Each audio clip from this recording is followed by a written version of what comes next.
We hear a lot about the power of this or that, of government, or of money, or of organization, power of words, or whatever. Consider very simply the only real power that there is in the world, which is the power of being right. The power of my mind operating correctly. Regardless of how other minds may operate, mine has to work rightly if I'm going to be rewarded by being what I am. That is, having a mind that operates correctly without interference from egotism or compulsion, or desire.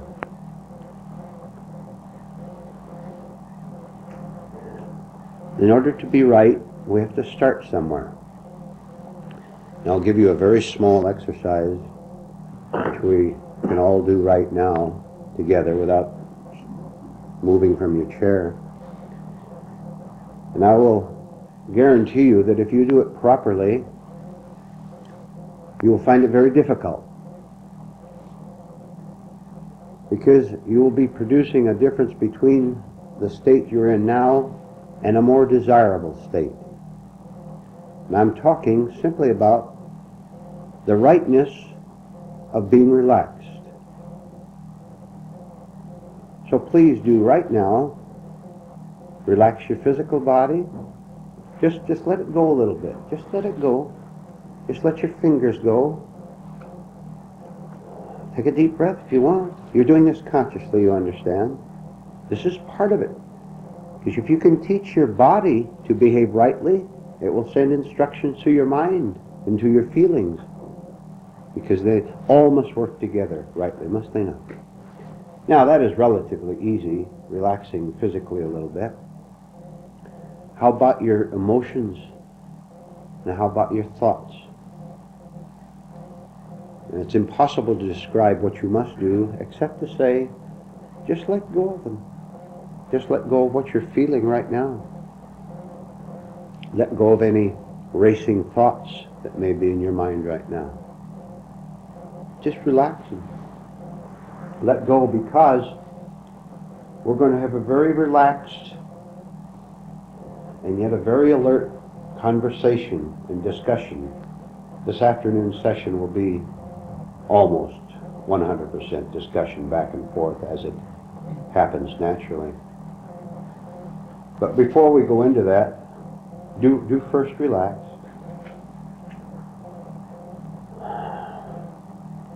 I want to tell you a little bit more about the ghosts that we talked about this morning. Let's see what we can learn about them as an acquisition and addition to our knowledge. Then we can use that knowledge profitably. I realize it's a little bit vague perhaps to some of you here for the first time, but I'll explain thoroughly what we mean by ghosts. Let's see what they are. Ghosts are anything that make me unnatural, that cause me to be tense, to be strained, to feel compelled to get. In short, ghosts are negative attitudes, whether in the emotions or the mind or in the physical body. That's one form of ghost. Secondly, let's get some synonyms to make sure that we know what we're talking about. Ghosts. Ghosts is the devil. Ghost is negative feelings. Ghost is anything that is not real inside of me. Ghosts are anything that is not natural to me. Ghosts are anything that is gullible to the evil influences of the world. Ghosts are anything that frightens me. Anything that makes me angry and resentful. In short, ghosts are anything, whatever that is wrong with me. Anything. Now, I want to tell you, as far as I'm concerned, anyway, the single most important characteristic to know about ghosts. Remember, we're sitting down in the living room with a favorite TV program on, and the drink here and the chocolates there, distracting ourselves from the faint moans of the ghosts down in the cellar and the other ones with a higher pitched voice up in the attic. When we turn the TV up loud enough, we are convinced we won't hear them, but we still do. There's no way on earth to turn that TV loud enough to drown them out, is there? None at all. So what I have to do, I'm repeating this a little bit, what I have to do is turn the TV set off completely, pour the drink down the drain, put the chocolates away,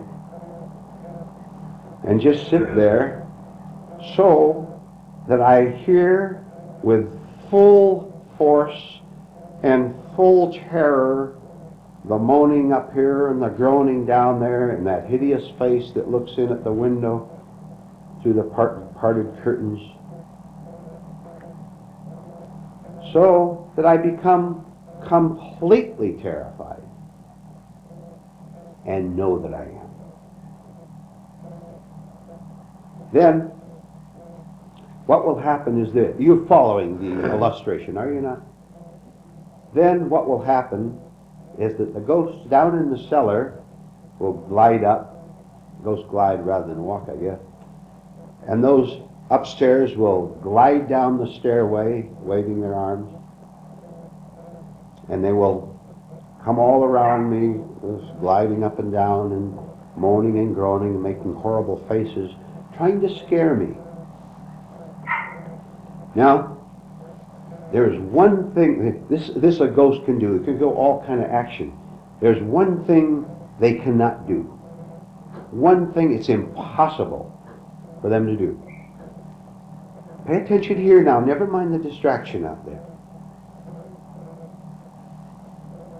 There's one thing they cannot do, which is to touch me.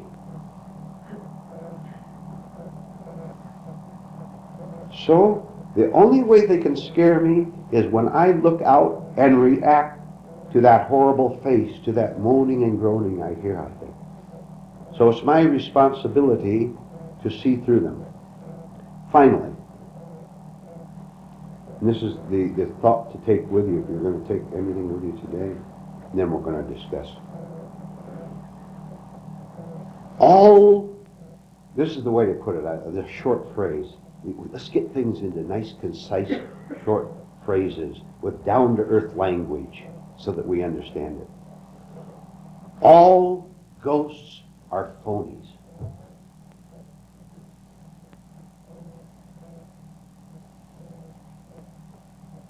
They're hoaxes, they're bluffs, and when, through your knowledge applied to yourself and to the exterior world, you will see that they are, and you're free of them. They're gone. Not all at once. They're really cowards, but they don't give up easy. As long as they think they have a chance to hang on, to scare you, as they have been doing in the past. When you are bitter, the ghost is bluffing you into being afraid. When you have lost something, that big deal, that nice relationship, and you lose it, that's a ghost bluffing you because you're not living from your own mind at all. And do you know, when you are frightened by a ghost, you're a ghost yourself.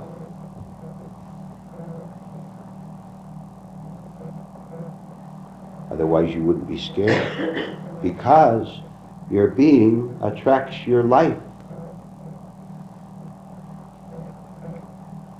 So when I get rid of the ghost in here, there's no ghost out there at all. Then I'm not afraid.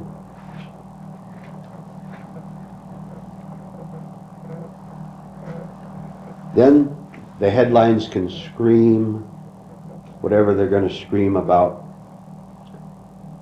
And your mad relatives and friends who are always in trouble and always want you to bail them out. They can scream all they want, and you're not going to have a false relationship with them anymore. Because you no longer have a false one with yourself.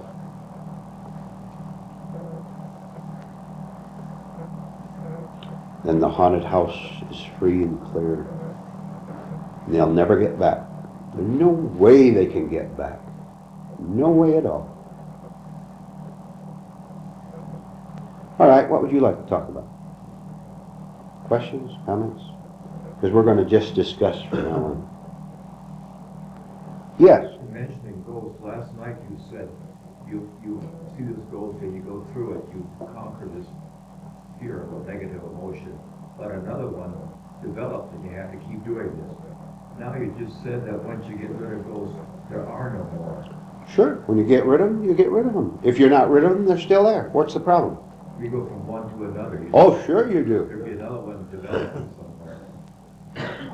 Boy. Yeah. It's very easy to be deluded into thinking we've cleared the haunted house when we've merely turned up the TV twice as loud or turned on the phonograph record to add to the TV and say, I'm a free human being. God has saved me from my sins. You ever known anyone who said that? When you're saved from your sins, you don't have to think about it or say anything about it. The point being, I understand your question. We have a long ways to go to clear out this house, you know. They've been down in that cellar for many years and up in that attic for many years. As you understand the nature of one of them, you'll understand the nature of another because they're all alike. They all have the same tricks. They simply have different facial expressions and different ways they go woo-woo, see? But they're all the same thing. So as you understand one, you understand another. So as you get rid of one, you have progress for getting rid of another one. But in another sense, and I hesitate almost, not really, to say this, but in another sense, there's no gradualness at all. There's no gradualness. When you see right now. But our minds, our conditioned ideas, still live in time.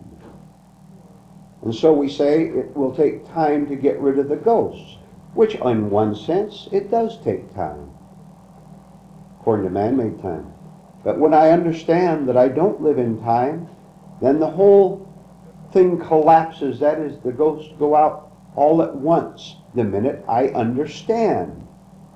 The minute I understand that the attic, let's see, which way is the attic? Up there. The attic is in my mind, and the cellar is also in my mind. It's me. I am the ghost.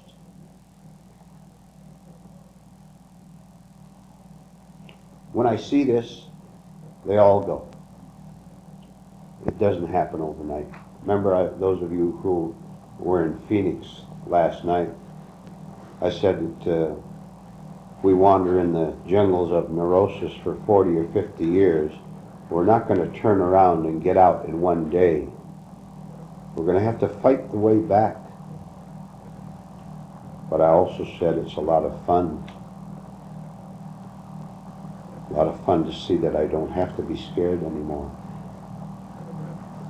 I don't have to be scared of anything. And anything means anything. How many of you are scared? May I see your hands? How many of you are scared? Ah, then you're in the right place.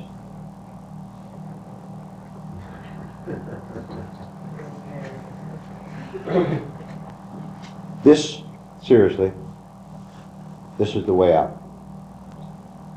Let me tell you, in case you don't know, there is no other way. Don't wander away from this. There's no other way. You'll never find it. You'll just make it worse if you go away.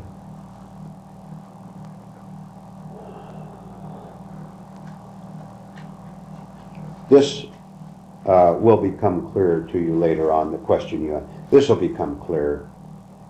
Remember we said this morning you have to gather a little bit of knowledge here, or to put it another way, there are 1,000 pieces in the jigsaw puzzle, and we can only get one at a time, but that one is real. Then we get another one that connects with it. Then we see the whole picture. Don't be discouraged. Don't be impatient. Just stick with it. Work hard. Don't huddle in a corner and hide out from these things you're hearing. Not here. You have to hear. You're here in this room. But what happens when you go out the door? Does your mind suddenly switch to something else in order not to think about these things because it's frightening? Look, I know that these things are frightening to you. I know they're scary to you because they're threatening what you call your life. Now you tell me what kind of life it is. As if I don't already know, and as if you don't already know.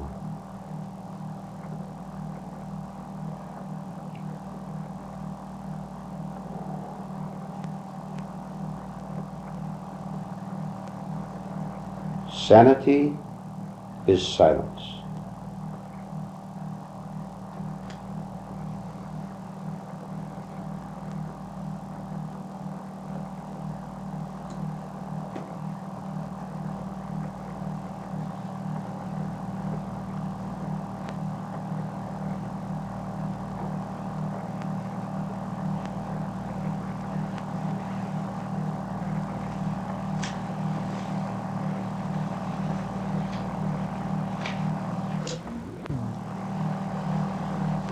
Last night you were remarking on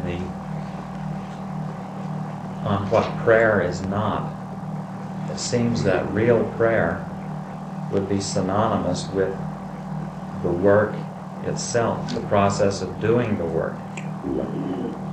Don't you know we've been praying ever since we came in here? If you want to use that word, okay? Sure. We've been praying. That is, a part of us wants to know. That is our prayer. And a right one. And the only prayer that will ever be answered. This prayer will be answered. But not in the way our conditioned mind wants it to be.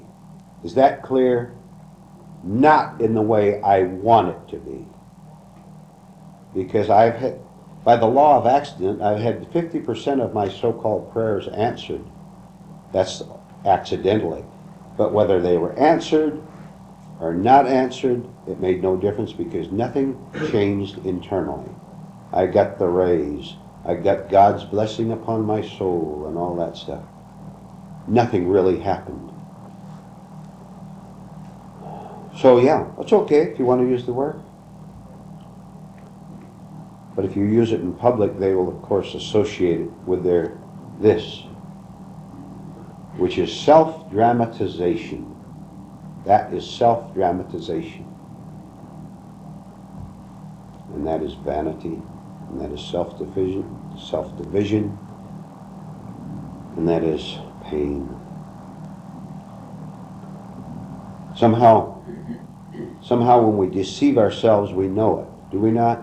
A small, dim part of us knows that it's phony, but we don't know what else to do, so we go ahead. Then when we get onto this, we still go ahead phonily, but a small part of us is beginning to watch it, to see it. Which breaks the mechanical role.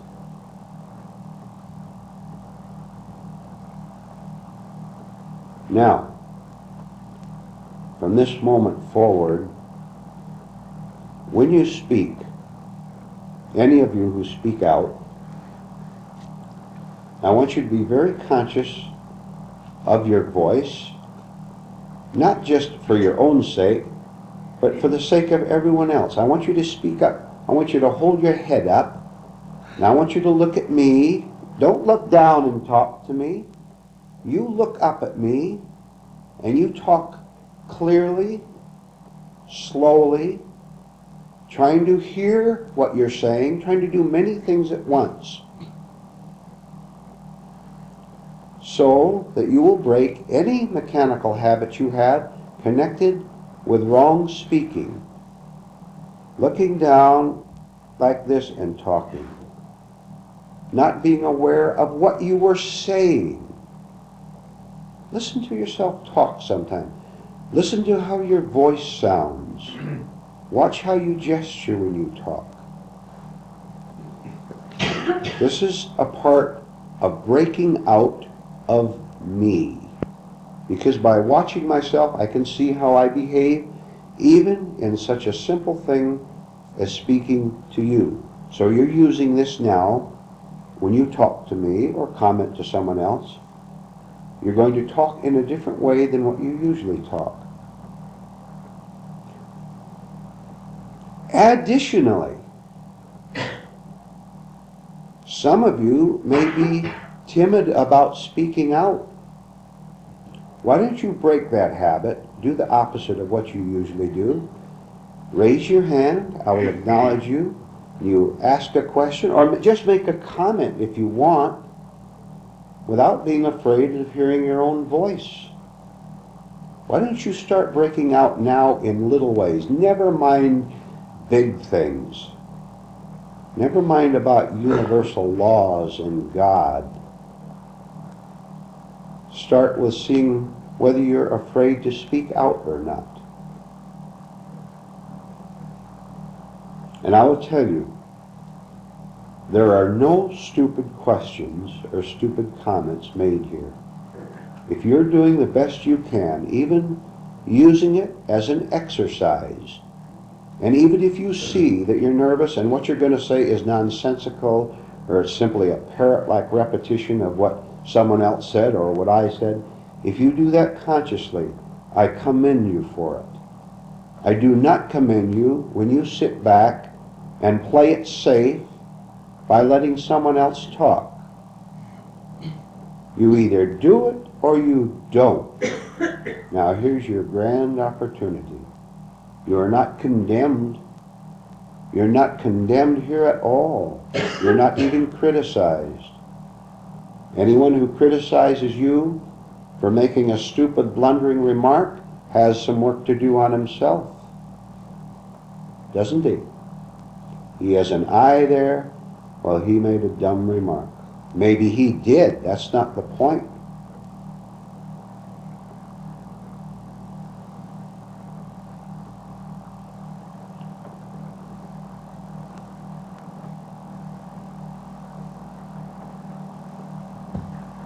What is the difference? What is the difference between hypocrisy and effort to work?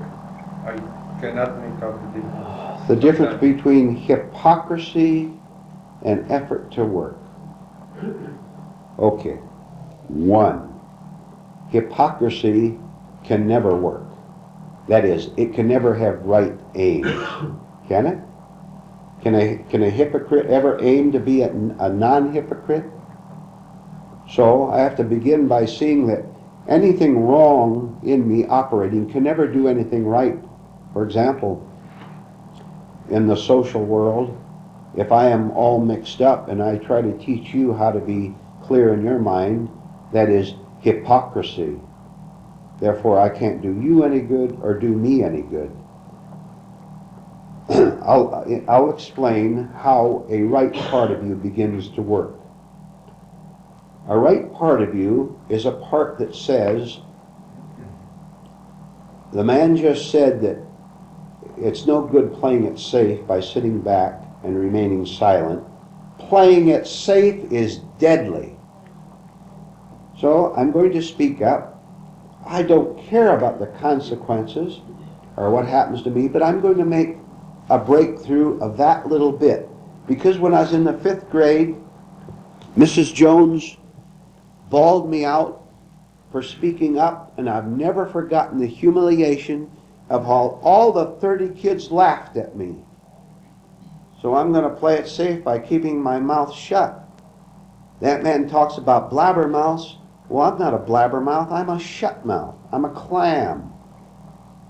Clams can't learn anything. Because clamming, like blabbermouthing, is playing it safe. Blabbermouthing is playing it safe. You're talking instead of thinking.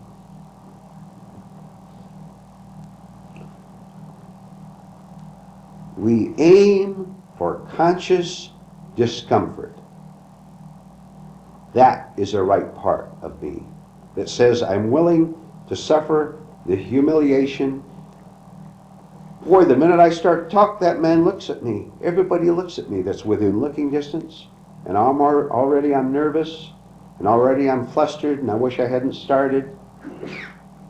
I'm glad you started. Look, God, truth, is on the side of you making this stumbling, stupid, bumbling effort. God is on your side. Yes? But there is the opposite, the blabbermouth who would like to talk, so they consciously sit silent. Sure, yeah, that's good. Yeah, I was saying if you're a clam, start blabbing. If you're a blabbermouth, shut up. Yes, because then you'll see both sides of it. See, a blabbermouth doesn't know how a clam lives, and a clam doesn't know how a blabbermouth lives. You have to know how both sides live. That's a good point.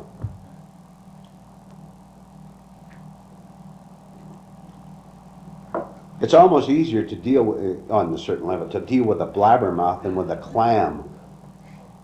A clam plays it safe entirely. Did I see a hand or didn't I? You did. You talked before about ghosts, negativities, and then you warned us that we not delude ourselves that they're gone. We think this is out of the way, and then we find out that it isn't. And it was, I see the truth of this in one, well, in many specifics, but in one specific thing, where I thought because I was physically removed from certain parts of my family, and that I had come to understand a bit about my relationship with them, and I thought I was free of basically of what they thought of me. Yes, yes. And then I got a letter, and my reaction to the letter showed me that I was so far from being free from it, that I had deluded myself simply because there was no contact, and because I had basically put it out of my mind. So I see that self-delusion is very, very easy because there's no challenge for perhaps a long period of time. We think that there's no problem. The negativity is gone, or the negative connection is gone. Right. What she said, yeah, no, that's fine. Did I interrupt? Go ahead. No, that was it. Yeah. What she's saying, among other things, is that a change in physical position doesn't mean a change in my psychological position. I'm just as scared before. And when I get the letter or something, I see how it was phony. It's simply separating myself from a family that's been draining me for years doesn't really do anything except get me away from them physically. Certainly my physical self will feel better, but internally I haven't changed at all. Yes? I wonder how many are thinking the way I am right now. I'm not a blabbermouth, I'm not a clam, I'm just perfect.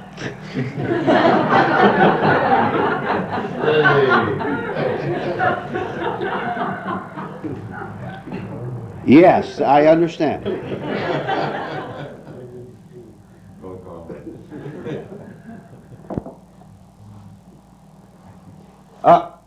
In order to be perfect, you have to be first either a blabbermouth or a clam, and then go to the other, so that you destroy both.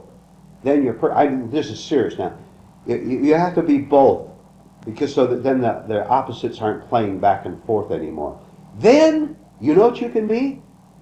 Lo and behold, you can be either a blabbermouth or a clam, and there's no problem.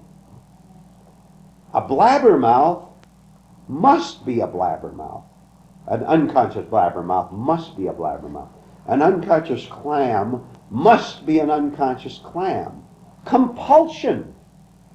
So we're trying to get us back and forth so we can see both sides of it, so I can be either one, but I'm free. Then I'll know when to be a blabbermouth and when to be a clam.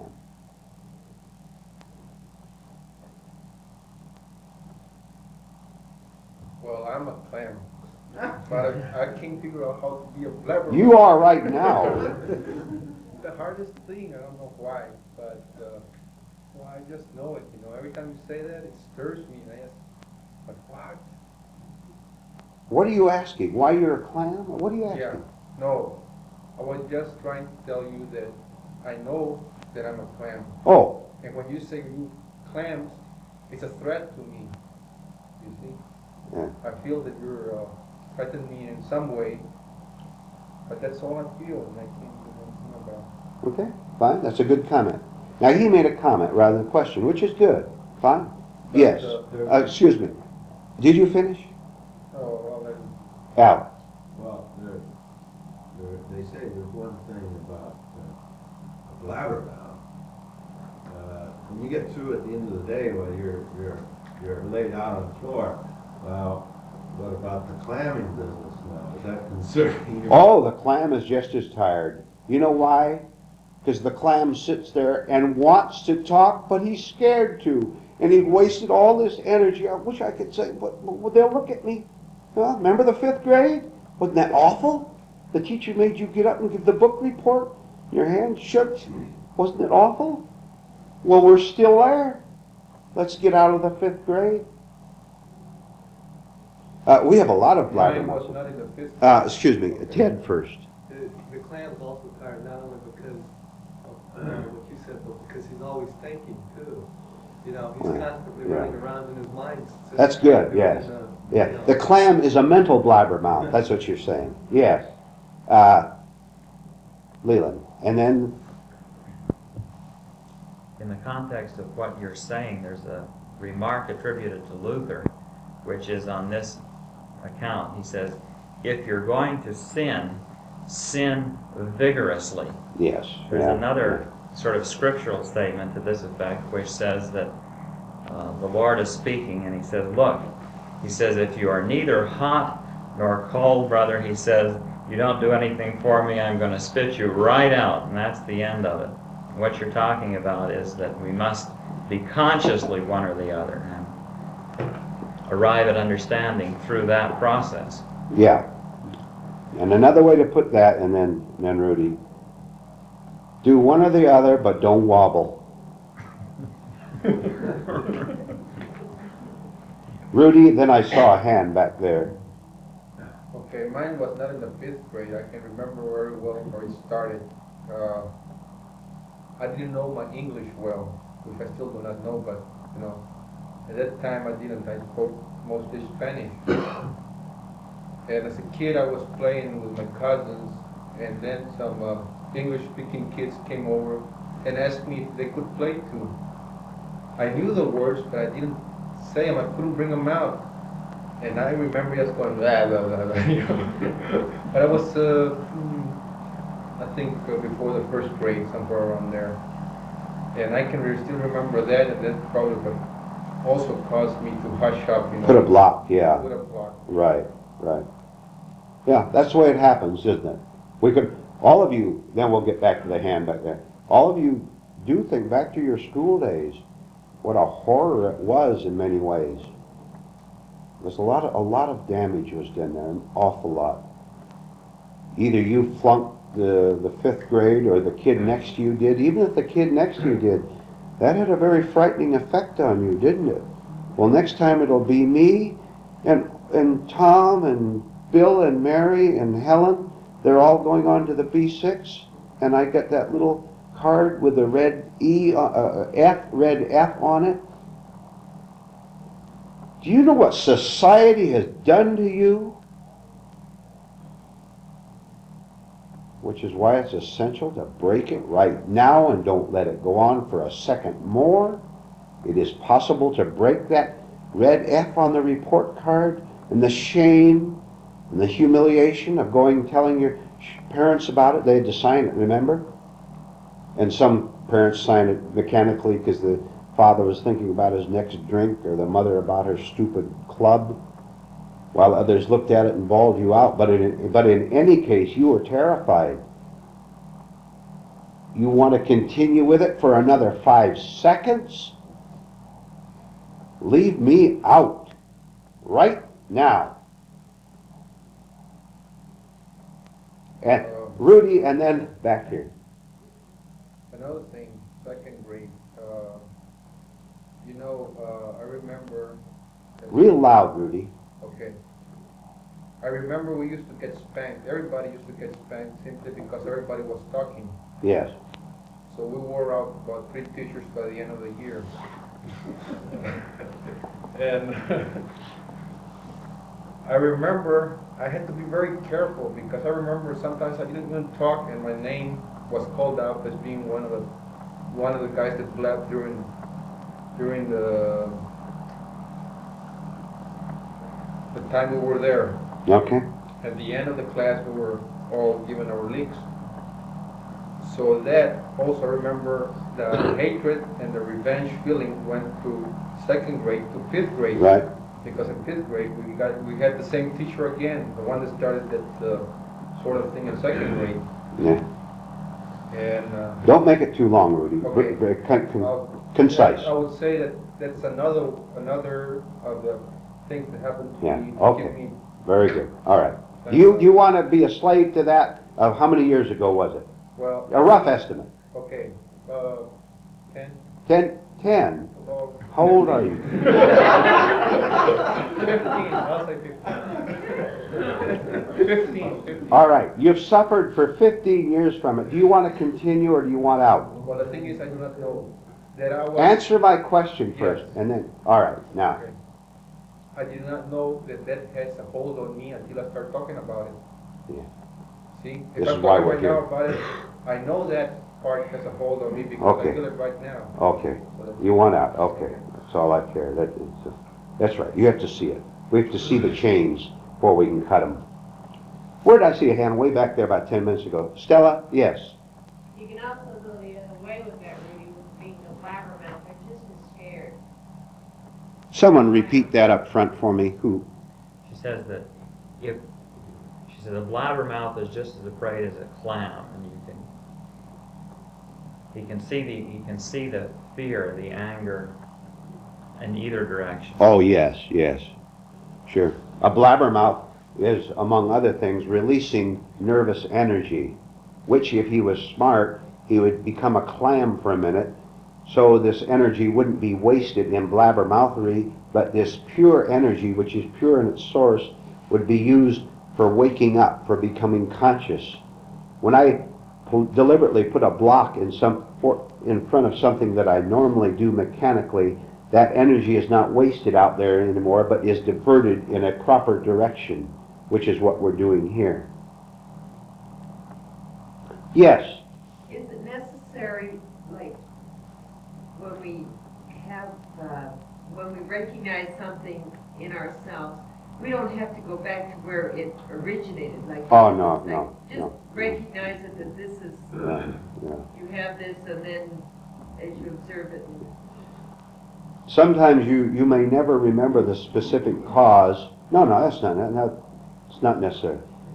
Look, when I see I am scared, that is what is necessary. Never mind if that school teacher in the 5th grade caused it, or that kid who beat me up when I was 10 and the gang jumped me. That's not necessary. I will remember probably because they're very emotional at the time. Look, all I need to know is that 20 minutes to 2 on Saturday afternoon, I'm scared now.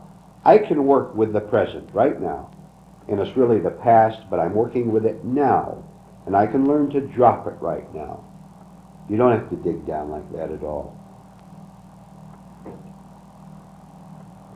If I have a bad orange in my hand, I don't need to know the bad orchard it came from. I've got it here. Toss it out. right now. I don't have it in my hand anymore, do I? Therefore, I don't have to eat it.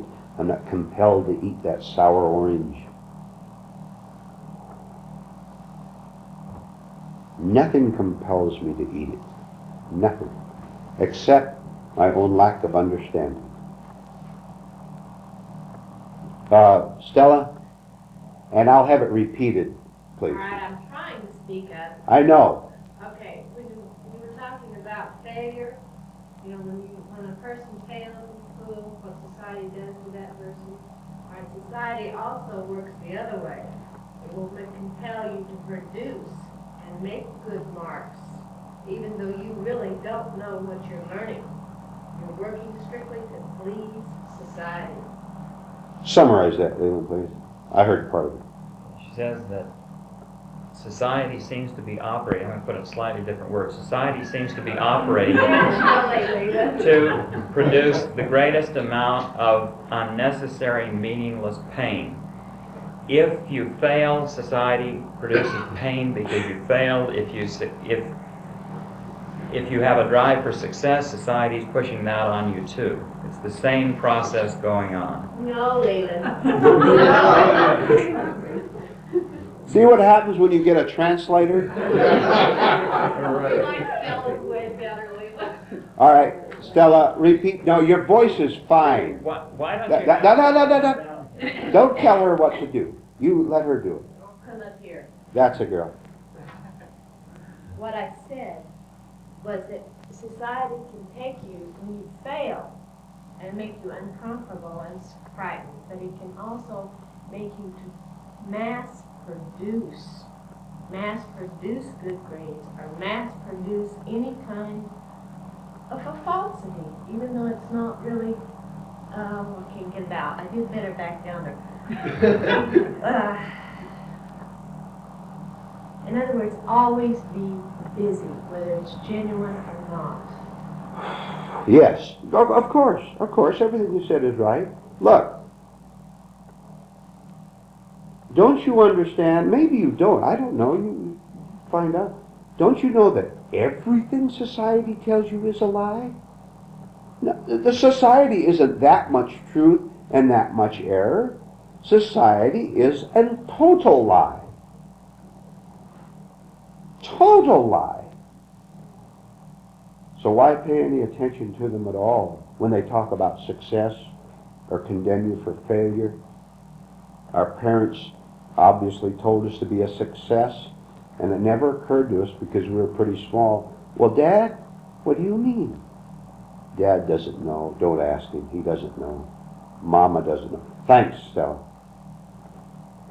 Bare feet and all. Yes. You said we aim at conscious discomfort. Would you discuss whether or not if I have some person in my experience who drives me up a wall in 5 minutes if I go to visit them, whether or not I should continuously go to visit them and try to learn to handle it, or stay home and learn to handle it before I go visit them? I understand. May I ask you, please, why you visit them in the first place? Usually it'll be a relative or something of this order. I know, but why do you visit your relative? I suppose out of a feeling of necessity. I mean, society has said I must take care of this relative. You know, You feel maybe you owe something to them, maybe? apparently. Huh? Apparently. Why do you feel you owe something to them? I don't anymore, but I did. Uh-huh, right. I just thought it was something we might bring up to. Oh, yeah, no, that's good. It's a good question.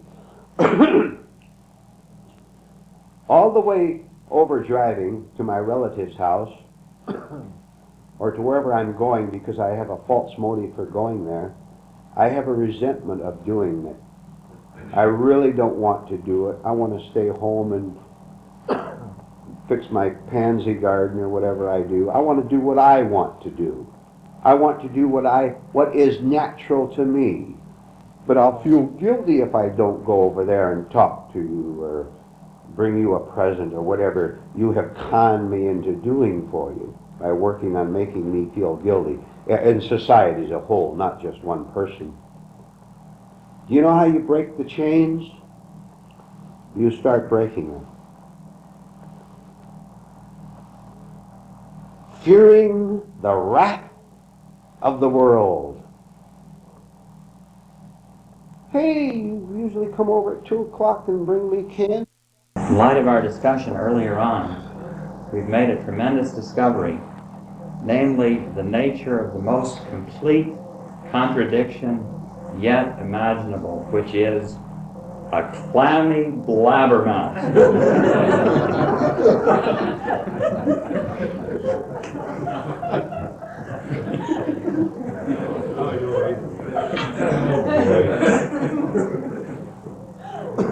All right. We had a hand here and then back there. Go ahead, please. All I was going to say was that I finally broke the chain when I saw that she was choosing to live the way she wanted to live, and I should give her the freedom to do so. It was no longer my problem. Yeah. May I add something to that?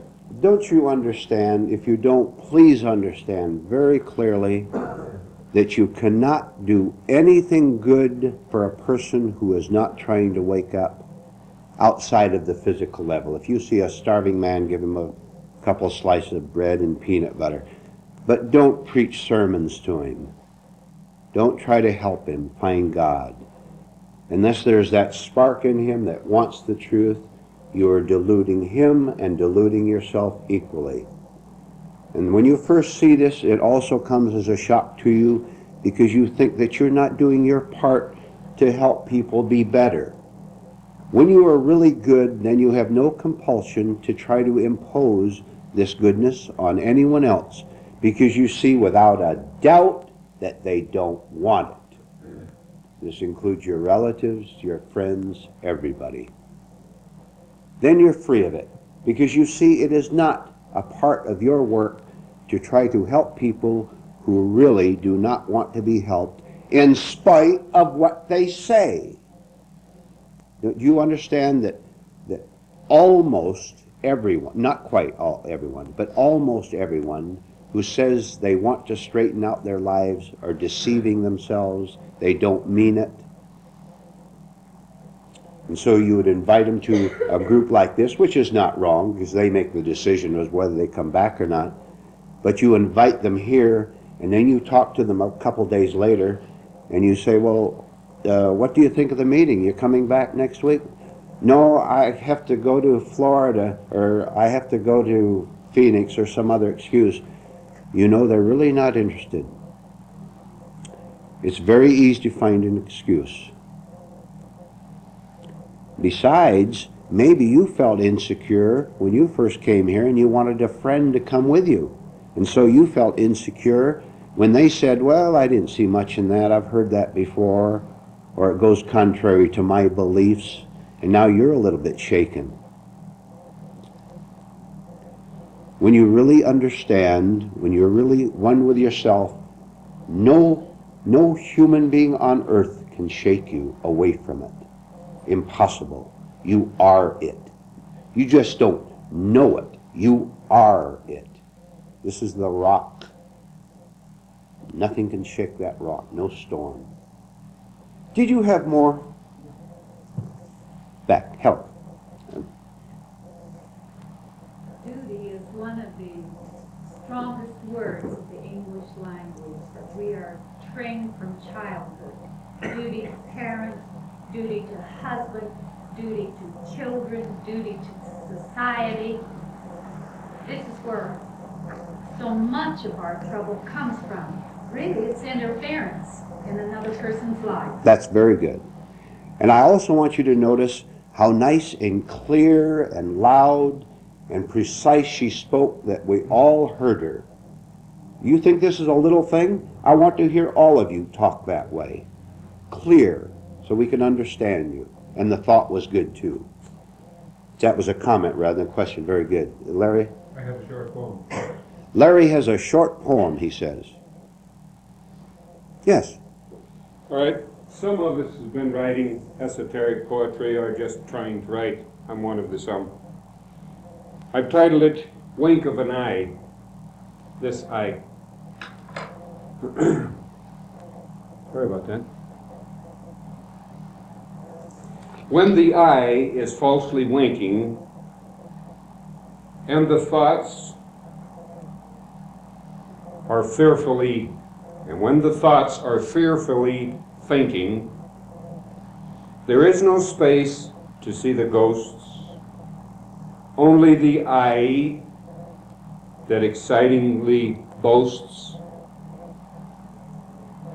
This is all there is to life: TV, booze, chocolates, wife. When the thoughts are light and airy, the ghosts of mind aren't quite so scary. If I want to see my own self being, this must begin by true self-seeing. This is not meant to be just fun.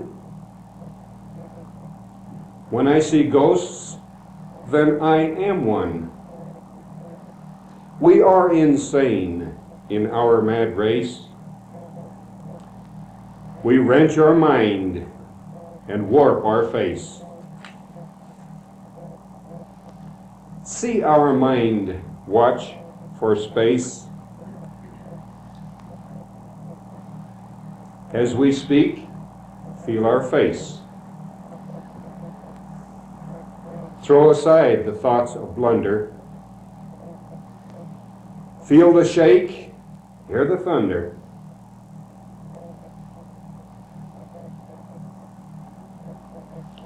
When we see these thoughts aren't me, in the wink of an eye, we are free. Okay?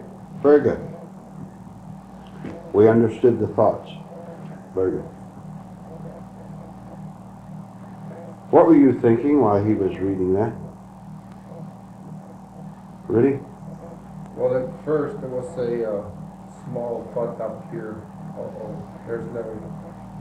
But a small thought. And I had to watch that thought, and also I wanted to watch back here too. So I could see too, my own thought and thought of the other people were thinking. But I kept paying attention to Larry, and my mind, I saw it change from one of criticism to, well, I think that's what's something there. Yes. Well, he was up there speaking. I went back about a year or so when I first saw Larry stand up for the first time in front of the class. And he has made a lot of advancement, a lot. And most of us here that know him from that time saw that he had made a lot of advancements. Just by coming up here, standing there, and holding that little pamphlet in his hands, I could see that Larry has come a long ways from a year ago. Yes, sure.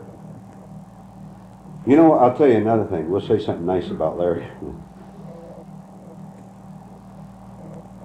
There is a part of him, as there must be in all of us, it's very simple, that is interested, that is trying. That's all that matters. Just interested.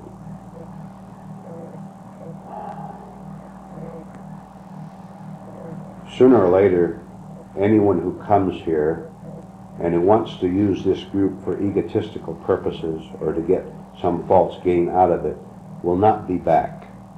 So if you stick with this pretty much over a period of time, you may be quite sure that there's this one small necessary part of you that wants out, because the other parts will not be welcomed here. Psychological parts. Not that any that I say or anyone else says you may not come back. No one ever says that.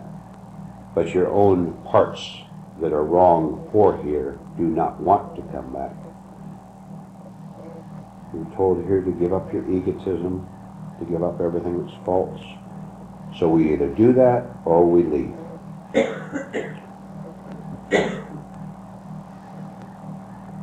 But if we stay, we grow.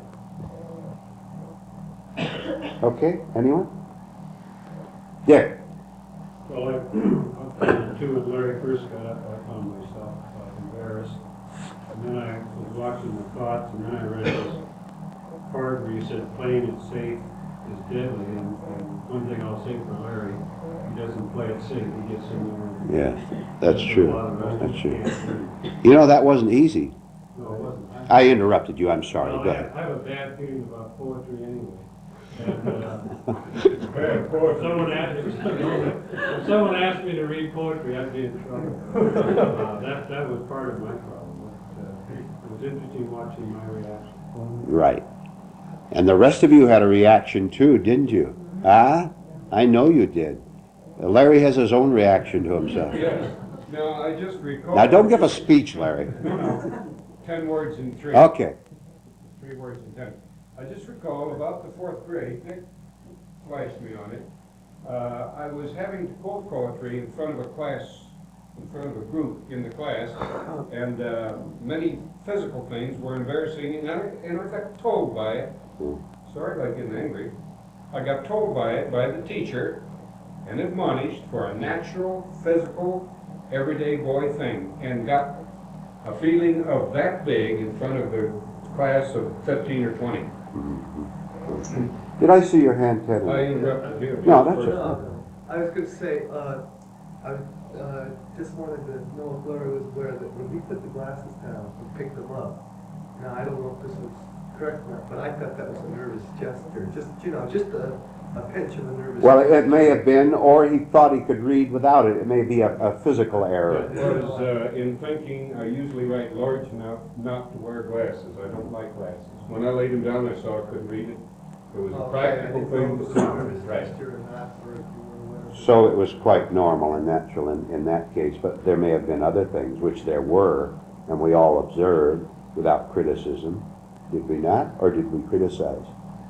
Did we criticize? Huh? Huh? Yes. When he got up, just because of the fact that Larry is, that I've talked with him a little bit, and I looked at the expression on your face, and I thought, I wondered if you were thinking if he had written this poem while sitting here in the group, which was something he shouldn't have been doing, and just the expression on your face, I wondered if you were gonna, I wondered what you were thinking, or if you were gonna say something when he got through. You were a little bit frightened I might pounce on him or something like that? Well, I just wondered, yeah, I wondered what. I'll tell you what I was thinking. But you were really. I was watching Larry and seeing him all that. The one thing that I wondered, something he said there was said just 5 minutes ago. Did you write that in the last 5 minutes? Yes, I copied you. That came across my mind too. I thought, I wonder if Larry, I don't know where he would get it from, but I wondered if Larry copied something out of a book, and it was just a thought that went through my mind. And if all of a sudden you were sitting there, the expression on your face, it looked like, well, all of a sudden it dawned on you where he had gotten this from. I mean, these are just. Well, obviously he got it from here. He was practically quoting word for word what we heard here about the ghost being in me and all that. That was obvious. And I don't think he had any intention of anything being obvious that he got it from here. All right, let's get back to work. Some of you in particular.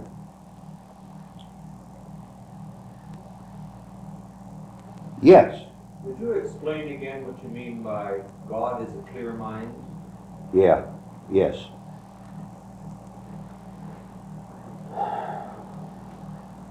The devil is an unclear mind. That's a good start. Anything wrong with me, obviously, can't be of the capital W, whole, of God, of truth. It's a mechanical running. Do you know what evil is? We'll go from that. Evil, insanity, lunacy, is mechanicalness operating in the wrong place. I think mechanically when I think I'd better plug in the coffee pot in order for it to percolate to make coffee. That's a mechanical thought. It's a mechanical thought, I better reach out here and take this glass of water so I won't feel thirsty anymore. That's a mechanical thought in its right place. Therefore, evil, sin, is a mechanical thought trying to operate on a higher level that can and pretending to be other than mechanicalness. See, mechanicalness is a faker. And there's endless examples where I think I can change the world or think I can change myself. They're both the same. I can't change myself because there's no I there to change anything. So that is mechanicalness operating as God. That is, some power who can do something. That is a confused mind. When I let mechanicalness operate only on its proper level of doing everyday tasks, of remembering to turn left when the street goes left or whatever, that is sanity on that level. But when I have to think that I am somebody, to be anyone at all, superior or inferior, that is mechanicalness, pretending to be something other than it is. And then I destroy me and I destroy you. When I understand this, automatically, because I don't want to destroy me anymore, mechanicalness takes its proper place, and then consciousness alternates with it to do other necessary things. Right now I'm using many mechanical features in talking with you. I'm using the English language, which is a mechanical process. This is what I was taught as a boy, and you're able to understand on that level because this is what you were taught. When all the parts of the mind, memory, the wish to speak, the wish to be silent, the whole business, when every department is doing its work, instead of fussing and rushing over, trying to do the work of another department, that is sanity, and that is God, and that is all the God there is, and all the God that is necessary. Because when this part of the mind invents a God, it is a false God. Isn't it? Any invented God that comes from my memory, from what Mama and Papa told me was God in society, is a false God, and I'm stuck with it until I learn better. So I can see no better way to put it than to simply say that God is a clear mind. But it's not my individual mind, is it? How can it be? Because then my individual mind is opposed to his. And we lie to each other about whose God is the best. His Catholic God or my Protestant God? Or his country or my country? There are no divisions in a whole mind, but there are different ways of operation, isn't there? One minute I'm memorizing something, another minute I'm receptive without memory being there at all. Simply put it that way. A whole mind is one in which every department is doing its proper work at the proper time.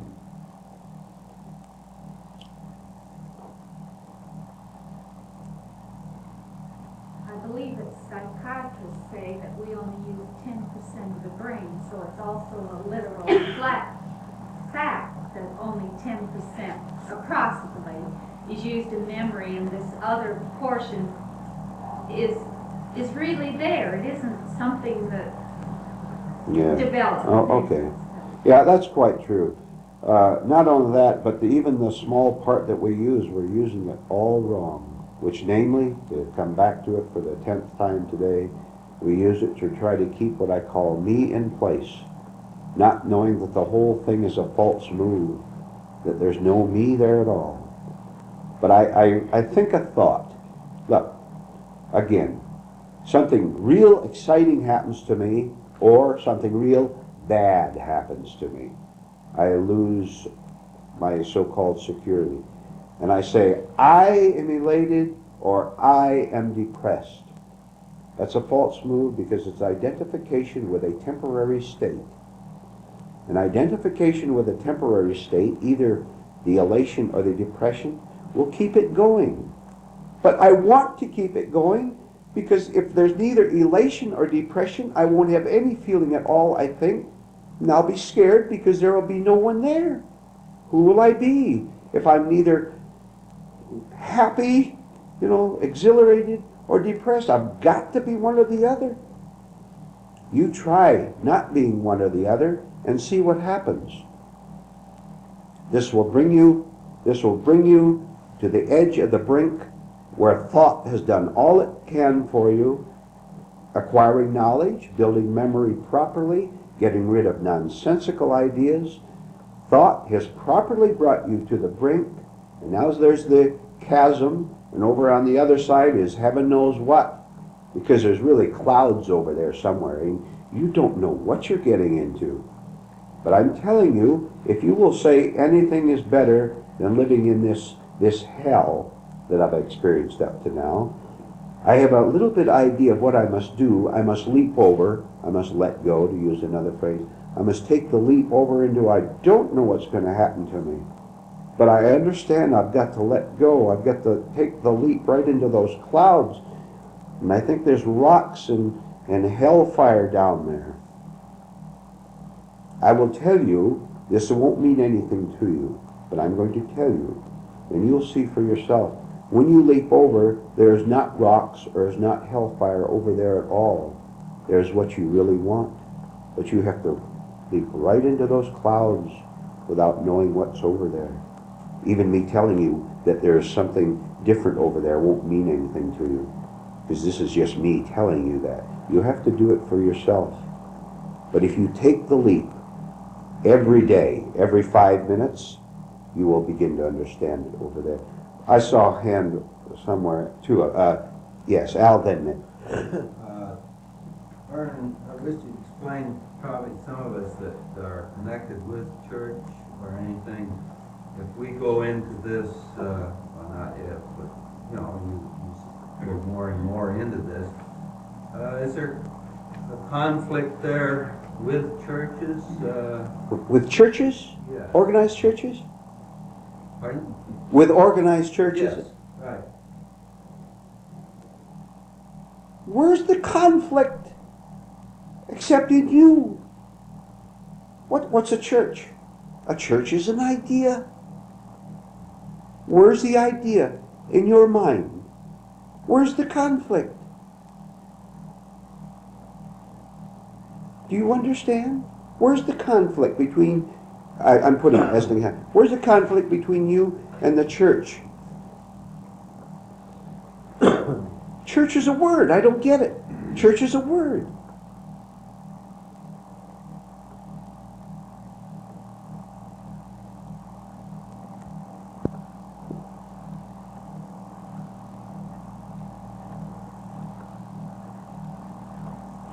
Do you know what Alaska is? Physically, Alaska, on this planet we call Earth, is a cold, snowy place, one of the 50 states of the Union, and it has cities in it with names like Fairbanks and Nome and Juneau, what's the other one? Fairbanks and physically. Is it Juneau? Juneau. I wanted to pronounce it. So, physically, it is these things. Everything else added to it is in your mind. And I will give you some examples of how you have added to a physical fact. The fact that you say Alaska and immediately react cold, polar bears. The association in itself is not bad until it starts to refer back to you personally. I'm so glad that Alaska is a part of the United States, because then we get all the gold and ivory tusks What do we get out of Alaska? Walrus. Walruses. Oil. We get all the oil out of Alaska, and pretty soon the oil shortage will be over. Now you're not seeing Alaska anymore, but yourself. Right? You're not seeing Alaska. That's a physical thing. So, when you look at that church, what is it? It's a building with a tower up there, and it goes like that, and the stained glass windows, and a pretty fountain out in front. And you look at it, and you don't see that building at all. You see your ideas about the building. And the ideas say, oh, how many? 10,000? The idea says, Rev Jones looked at me from the pulpit one time when I was 5 and fiddling with my candy, and he looked at me sternly, and I've been scared of that building that goes like that ever since. Associations. Or, not only negative, but so-called positive. My son, God will help you if you will only do your duty to God. Duty to God. Your duty to God is your duty to you. There's no difference, is it? The point being, why do you associate wrongly with the word church, with the building, with anything else? Clear your mind, and then church does not exist to you except as a physical object, perhaps, but nothing which binds you anymore or lures you with promises anymore. Then Alaska will be Alaska without being a word. Church will be church without being more than just a word or a building to you, with no interferences. Who said interferences? That was good too. Where did I see a hand, please? Yes, Doris. I might add a little bit to this if I could. Please. 15 years ago, I left the church, the so-called church, the American church, and discouraged and disgruntled. And quite recently, I was invited to come back and conduct a little choir at our little local Episcopalian church. So I thought, this would make a marvelous, create wonderful circumstances in which to perhaps use some of these principles, because the church was extremely important to me, and there are deep conditioned attitudes as a result of having gone to church. It's been a marvelous experience, because not only can I look at these you say conditioned attitudes about, I can look at the beautiful prayer book and read it with different eyes and different emotions and understand it better. And while the church will never mean as much to me as I thought it meant as a mechanical being, there's no conflict at all. You find the same people who were there when you left it, doing the same things, and affecting each other the same way, but you don't have to become important. No. It's fascinating. Okay. Okay. That's a comment? Yes, Nick. I was going to ask you if you would discuss a little more detail. You mentioned this morning that there's no such thing in the middle of the stream. Could you explain that a little bit more? Yeah, sure. I was a little Yeah. confused on Yeah, that. sure. But you kind of left me right in the middle of the stream. The middle of the stream is, we'll go point 1, 2, 3, 4, okay? The middle of the stream is always operating on the level of conditioned thought. Of thought and of conditioned thought. Now, I want something which I think will make me happier, secure, or whatever. I want it. What is this I want? It is a thought, right? It's a thought. Now, is that thought me, and is it permanent, or is it just a passing thing? The thought, I want this new home. I want this new home because it'll make me feel more important, that I'm a success, and I'll feel like somebody. Do you, all right. No, not taking that relation. You're talking about a bank with the fears of the envy and so forth. This particular bank to a bank of the unknown, and you stated there's no such thing as the middle of the stream. You're either on this bank or over here. That's right. That's or right. the unknown. That's right. Okay, now, but when you get to this unknown, how do you know what is the unknown?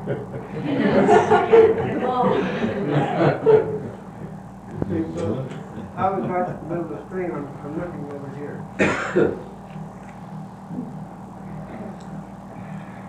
If we cross the river in the boat, we want to feel the security of having the boat on our back, and so we don't want to drop the boat that we use to cross the river. We use thought to cross the river.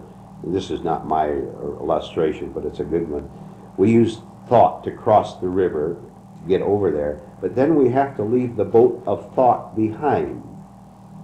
Would you start over again, please? Yeah. Well, I'm not really grasping what you would like out of it. well, this morning you were saying we're on this side of the bank. We're on Okay. this side Okay. of the Fair bank. enough. We have the envy and the greed and the et cetera. And the idea was, that I got out of it, is we want to leave this bank, the mechanical side, Okay. to the unknown, Okay. across the stream.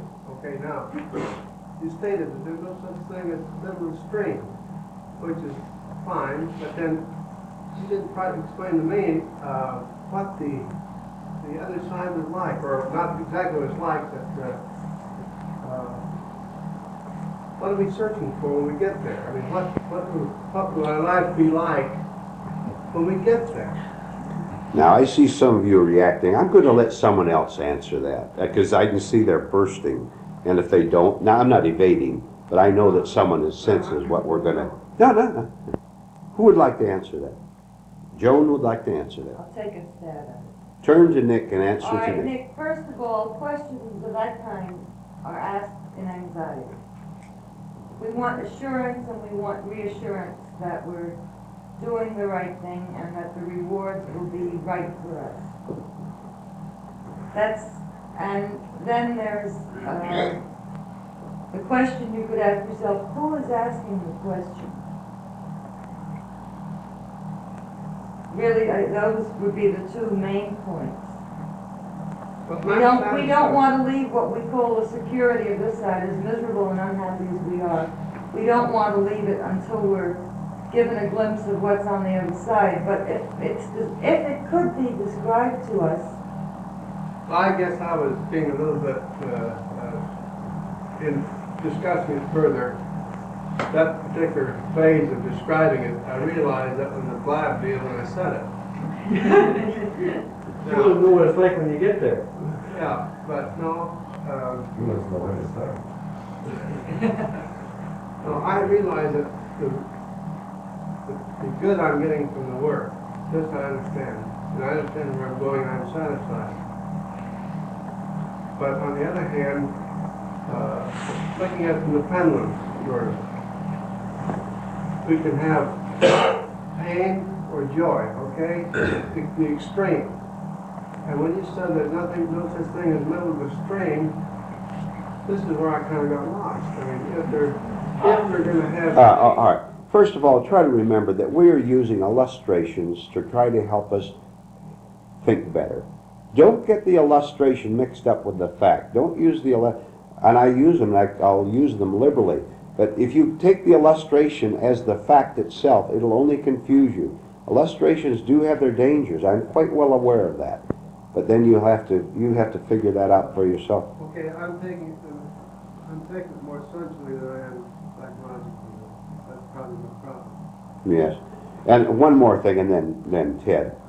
If I carry the unknown up to the edge of the cliff, I have to leave the known behind, do I not? I can't say, I want to take this known with me over into the unknown, because then it simply becomes known again, doesn't it?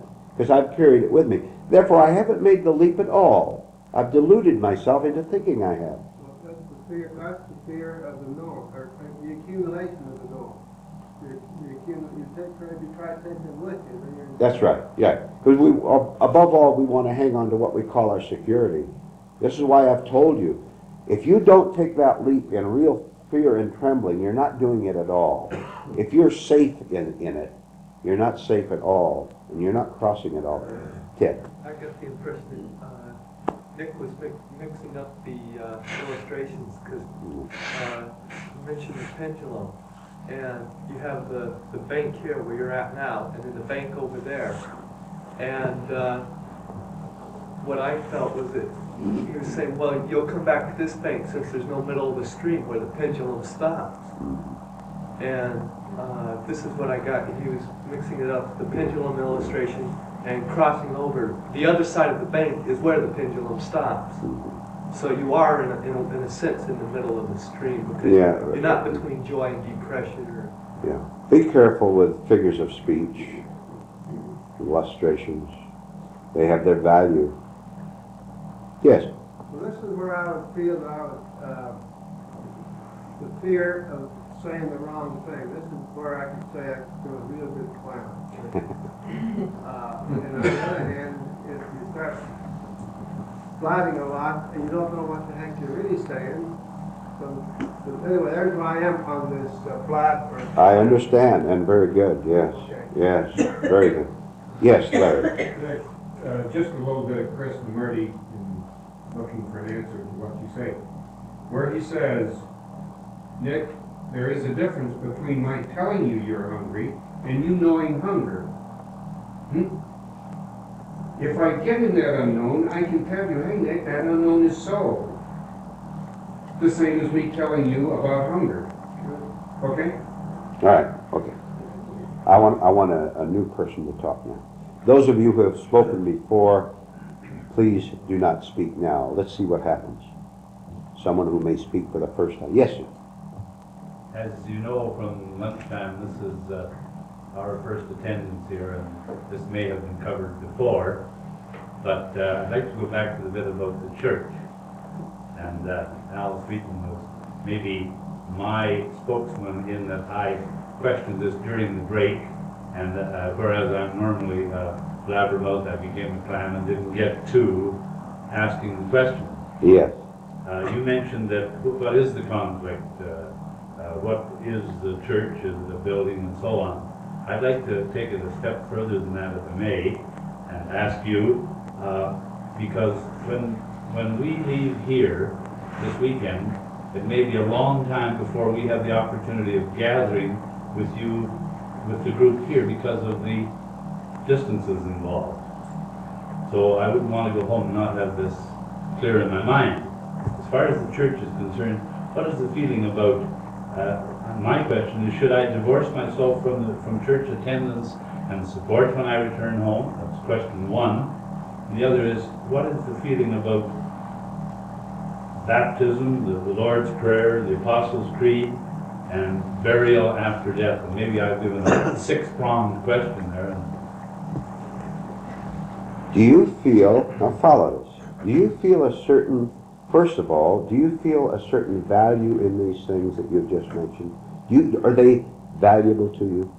They have been to date. Do you question their value? I'm beginning to question them.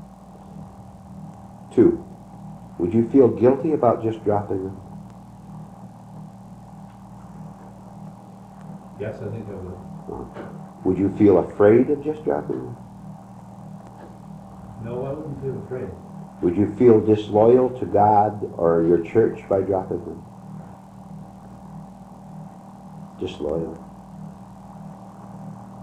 Well, having had 50, and I know this doesn't make it right, having had 50 years of it, from birth to date, it's not something that one can... Let me pursue this a little more, if I may. Do you have friends who are deeply involved in church whom you know? Do you have church-involved friends? Yeah. The same church as yours? Yeah. A lot of them. Pardon? A lot of them. Oh, yes, fine. Some are others. Okay, suppose you did decide that it's not of value to you after all, that you've been pursuing a wrong aim and all that, and you dropped away. Would you have any fear of what your friends might say about it? Or what the preacher himself might say about it? Is this on your mind that you don't want to have to explain to them, so it's easier just to go? You understand what I'm getting Well, at? I understand what you're getting at. I'm not certain that I can answer that. Uh-huh. Look into it. Mm-hmm. Find out where you have a fear of what they might say, or when they might question you, or you feel you might have to explain that you've found something else and you're not quite sure how to explain what you found. The whole business. Now you tell me, can fear ever be right? Now you repeat that. Stop. Ooh, stop right there. Can fear of anything or anyone ever be right for you?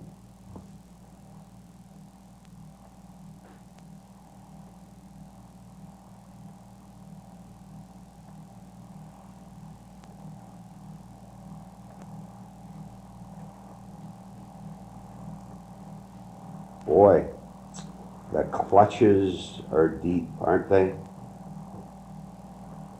The clutches that society has put on us. You take this hand and try to get that finger of society off of you, and watch the resistance, both in you and from other people. Society is not going to let you go. This is why you're going to have to rise up in great rebellion against it. You are not going to deceive me anymore by promising me heaven or threatening me with hell. You go ahead and promise all you want and threaten all you want. I'm walking out. Whether I go to heaven or hell, I'm walking out. And that will destroy both heaven and hell.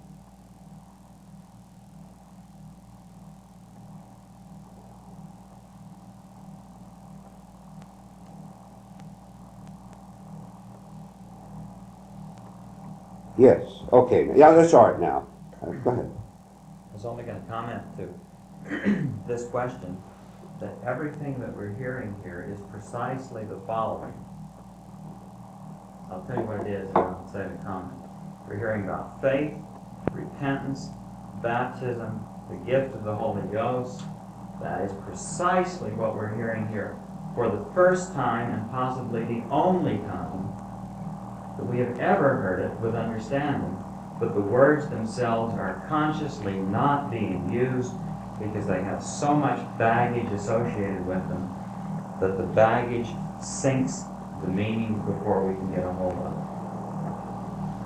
it. Christ's, yes, in a second.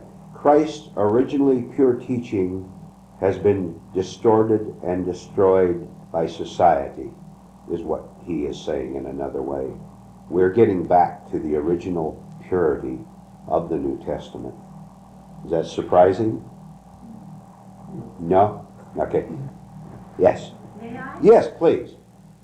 We were fortunate in the thing that the minister practically kicked us out of the church, even though we were what they call tithing members and Yes. so on, because my husband told him to lie, which he did. But even then, it was with fear and trembling Yes. that we made the decision, because if we leave, we may go to hell. This was not clear at that time, but we left. And then another minister asked us to come, and I said, if this is to be, then we have to find out for ourselves. But this fear is so deep within us, and it's the only way there is. Otherwise, you'll stay asleep. A very good summary. Yes, Stella. You cannot go to hell because you live in it right here. Yes. And right now. Very good. Excellent. Yes. It's been my understanding, however, that this particular path is not similar to Christianity in that Christianity is based on faith. This is based on verification. Well, fine, all right. But then we have the problem. What did Christ mean by faith? And secondly, was it translated? We have all these problems on the everyday level. What did he mean by faith? And I'll tell you right now, he did not mean placing yourself under the supervision of some phony self-invented God and ignoring the fact that you are a sick human being who destroy other people and then pray on Sunday. I'm sorry, that is not what Christ meant by faith at all. Where did I see a hand? Ted. I was just going to say, it's like you mentioned translation. It all gets lost in the Right, translation. right. You can't. Yeah. What you. Yes. Uh-huh.